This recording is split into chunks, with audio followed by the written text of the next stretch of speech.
Okay, it's Brother Peter with tidbits from the Word. I don't know, this is going to be as quick as I can do it without overbearing on time. This is a devotional Bible right here. A devotional Bible for dads. And this is for dads. And the notes are by Robert Wohlgemuth. And is one of the best, undoubtedly, the best books that I have in my repertoire. And it is very plainly tells us as dads what we're supposed to, how we're supposed to do. The introduction is, I have no idea what you just read, my friend. Report a blank star on his face. It made absolutely no sense to me. Wow. I responded with a sigh. I don't have any idea what it means. Either we ought to laugh, although respect, it really wasn't that funny. So oral somebody, the father of 2 sons, and I, the father of 2 daughters, were eating breakfast at Denny's, just west of Cleveland, early on one morning during the summer of 1996. And as we had done for many years, and in many different baseball cities, we were having our morning quiet time together. I had just finished reading from the devotional book, and we were going to discuss what I had just read. But instead of discussing how the devotional reading had inspired or challenged us, we were joking over a convoluted obscurity of words I had just finished reading. Why, I said after our omelet had arrived, can't a devotional be written in plain English so we don't have to get a PhD to figure it out? So him and his buddy made this devotional. No one was more surprised than Robert Wohlgemuth himself when a representative of Zondervan Publishing House asked him to write the notes in the devotional Bible for dads. This book is for dads. Now, dads, get this book. It's like a Bible. And it says right here, Devotional Bible for Dads. Get your phone out, find it, order it. If it's $20, it'll be the best $20 you ever spent. If it's $30, it'll be the best $30 you ever spent. If you'll use it. If you'll use it. Every dad needs this book. Every mother needs this book. Every brother needs this. Every sister needs this book. Every family that has a family needs this book. This is a book with 75 things to do with your daughter and hundreds of things to do with your sons. And it's mainly about the man and his daughter. Do you know you're shaping your children? Do you let your children go bouncing out of the house dressed any way they feel like it? Do you let your children go any place they want to go because they feel like it? Are all of the values that you were brought up by been thrown out the window? Are you 10 years from now going to be regretting that you even had this child? That she or he is in prison? That she or he has had an abortion? Worse than being in prison? Or that he or she is turned to the same-sex person? Are you watching your child? Are you helping your children? Are you guiding your children? Are you leading your children? Or have you thrown them in the wind? And somebody comes and said, hey, where's your daughter today? You say, I don't know. She's roaming somewhere. Where's your son today? I don't know. You know, he's always gone. You don't know. He may be in a gang next week. Listen, right now, families that are stuck at home are having a hard time because they haven't learned how to be a family. They're individuals fighting with each other, claiming this or claiming that. So, watch. Daddy, watch this. Honey, are you listening to me? Well, we've been home 2 weeks. I can hear you talking, man, but I don't care what you got to say. Is that the way it is around your house? Or do you even say, honey? Say, hey, listen to me, woman. Is that you, Dad? A woman say, hey, man, look, all these years I've been married to you, I put up with you. When this is over, we're going to be over. Is it hell around your house? Or is it heaven? Have you still got the Lord in your life? Is the Lord still brought forward? Are you still following God because you haven't been in church for 4 weeks? I can tell you right now, 4 weeks plays havoc on a man. Because I am a man, a Christian man. And it's played havoc on me. I have had to intentionally make sure that I watch, hear, listen, put on my tapes, I have all of David Jeremiah's preaching for years. I have all of several other people's preaching for years. I have about 2,000 tapes over here that are preaching and singing. And I have 1,000 good books that are spiritual books that I'm reading, that I'm opening up and look daily.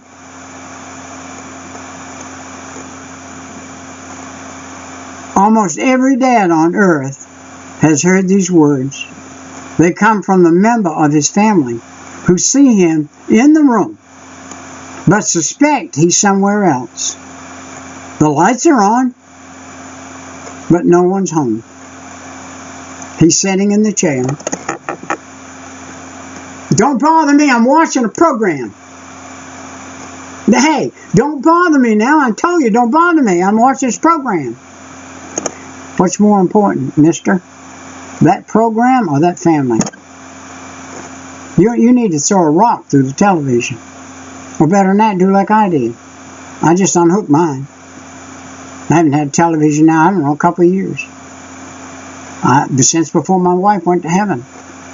I haven't had a television. And you don't need one in your house, really. You want to know the truth? You don't need one. You do much better raising your family, you and your wife and your family, and be a family, so that when they get older and they leave the house, you still have communion. And when they have grandbabies, they don't abort them. They go ahead and have them, and they bring them home afterwards. 2, 3 years old, and say, hey, Mom, you want to watch your baby from home? Mom would just love that. Yeah, I got the grandbaby for a day or two. Yes, don't bring the baby home and leave it now. But if you have the right house. What did that first chapter of Genesis say I read in the last excerpt? It said that Almighty God literally took nothing and made something out of it. Well, most of the women today, on this earth today, have took nothing and made something out of them. They call men. They call husbands. They call fathers. I was worthless. 100% worthless. I was telling my daughter today. When I was 18 years old, I was a full-fledged alcoholic. When I was 21 years old, I was a full-fledged alcoholic, or 20 years old. In a different state. I went from one state to another to change my life. And when I got there, a year later, I looked in the mirror, and I was that same drunk. And then God saw fit in 1972, save this old boy at 3 o'clock in the morning. And make me be a father, and make me be a daddy. When I lived in another state, I was a roamer. I was a drunk roamer. I wasn't ever home. I wasn't home when my wife was in the hospital having babies. She had 2 babies, and I never even saw her in the hospital because I was drunk. Out ramming around, doing things I never should have been doing. And causing great grief. Grief around my in-laws, too. They said, hey, where's your wife? I said, well, I think she's over there in the hospital having a baby. Well, how come you ain't with her? And I said, well, they don't want me over there. I was drunk anyway. So, listen. God saved me out of that. God delivered me from that life. And so, here I am today. Now, So, we read the account. You'll notice after each day of creation, God stopped and looked back. Now, each day since we've had this pandemic in America, my question to you families are, Dad, have you stopped and looked back? What did you do yesterday with your family? What are you going to do today with your family? Are you going to go fishing, Dad? Well, if you are, you going to take your boy with you?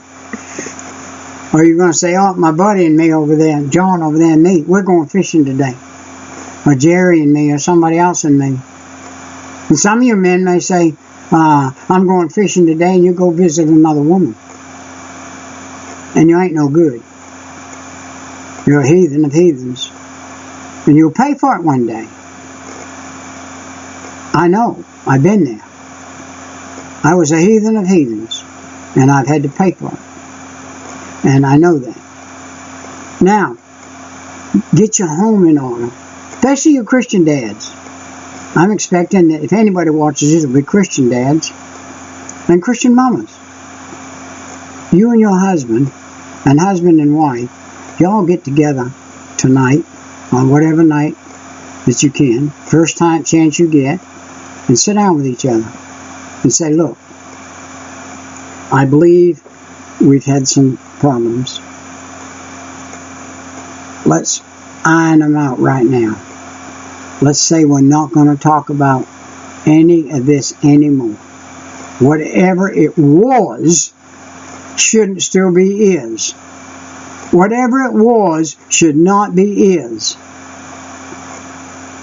Whatever was should be thrown in the dump, and the is today should be we is together. And we do love each other, and we do want this to work. And we are going to make it work.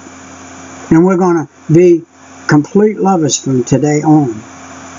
My wife and I had our best years from 1972 until 2 years ago when she went to heaven. We had our best years together. I could almost say that they were perfect. I almost say they were perfect years. In spite of the fact, yes, we went through some droughts. We went through a time when there was no work, no food in the house, Christmas time, nothing to eat, and a family. And God sent a man over there with some deer meat and gave it to us. We cooked that and ate it. Man, I'll tell you what, that was good. And so, we went through some times. But those are the good times. Because they bring you together. They make you see what good you have. Let's take a good look and see what's happening in our family right now. Each one of us. What's happening in your family right now during this pandemic? Are you being able to join together as one complete family? Boys, girls, father, mother, daughters and brothers and sisters, and all of you join together and say, God's on the throne. He's going to watch over us. And we'll get through this. And if you're not saved, say, Jesus, I am not saved. I want you to forgive me of my sin, come into my heart, and save my soul right now, this minute. And take the worry away from dying. Because when you die on this earth and you're saved, you're going to a better place. You're going to a better place. I'm ready. I'm not scared 1 second of dying. Because I'm ready. The only thing I am scared of is that if I go too soon, I won't be able to stay here and build on the foundation that God has having me build on. And that's winning souls to go to heaven. That I'll be able to see up there. Now, our challenge is not just to live around each other in a house as a family, but to live as a family around a house. And see, a lot of things today we've put, oh, my house cost me so much. Oh, this and this and this and all this and that. And we got a house around the family instead of a family around the house. Let's be more careful. Let's get our family together. Our family is more important than the house. If right now you're in danger of losing your house, lose it. But keep your family. Your family is more important than the house. Keep your family and calling people up and say, hey, look, you've been harassing me? Just send me the papers. I'll sign them. And I'll move out. I'll go find a place. Don't pay the rascals no more money or nothing. Just take your money and go over there and run a place or do something different. Just move. Let them have it. Don't fight it. Keep your family together. Don't allow that to destroy your family. God has made a pattern for us. And as He created the world, He did it all in sequence. And we are to live our family life in sequence. Our children that's 9, you can't expect them to be 19. Our girl that's 10, you don't want her to be 14. And our wife that we've had 10 years, if we've neglected her, and we're down the bottom of the barrel and we're in trouble and all that good stuff, mister, go to the store and take your last dollar and get her a dozen roses and bring them back and give them to her for putting up with you. If she done put up with you this long, you need to go get her a dozen roses and bring them to her. I used to bring my wife flowers all the time. She put up with me. I couldn't bring her enough flowers to ever make up for the heathen I was or the hard times I had given her. I couldn't make up. Wife, listen to me. If you need to fess up, then say, look, I believe, husband, that I've been a little grumpy lately. I've failed. So let's iron this thing out and get on the right keel and be the leaders of the house that we need to be, an example for our kids. You know what you're doing in this month? You're shaping your children. You're teaching them that you have no faith in God if you're all frustrated. If you're frustrated, you're teaching your children that you don't have the faith in God. You need to have faith in God and not be no frustration. No frustration in my house. I got no frustration around here. None. It doesn't bother my system one bit. And it shouldn't bother yours. It should draw you closer. So family man, be a family man. Family woman, be a family woman. Listen to Brother Peter. Get in the Word of God. Find out what you need to do to make things be on a good, even keel from today on. We'll see you next time. Right. Bye-bye.